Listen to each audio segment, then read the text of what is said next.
Ton enfant est brillant, mais il s'éparpille, il bouge sans arrêt, parle sans cesse, oublie ses affaires. Tu te demandes, Est-ce que c'est le TDAH? le TDAH, ce n'est pas seulement un manque de concentration.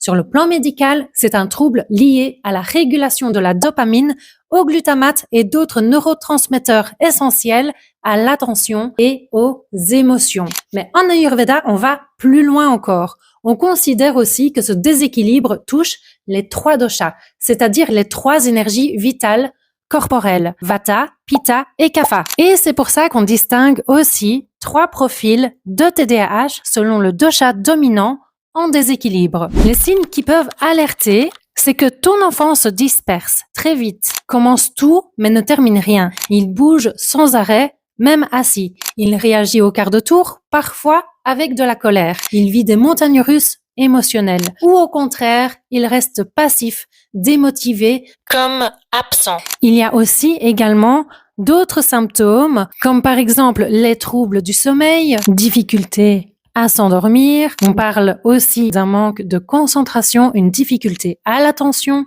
et j'en passe. Et chez les enfants, tu peux avoir quelques troubles, voire plusieurs en même temps. Et tous ces comportements ne signifient pas forcément que ton enfant a un TDAH. Seul un diagnostic médical peut le confirmer. Mais ce qui est sûr, c'est qu'ils traduisent toujours un déséquilibre intérieur. Et ce que je vais t'expliquer dans cette série, c'est comment l'Ayurveda peut apaiser ces déséquilibres, que ton enfant ait un TDAH diagnostiqué ou qu'il vive simplement des excès de ses énergies vitales, Vata, Pitta et Kapha.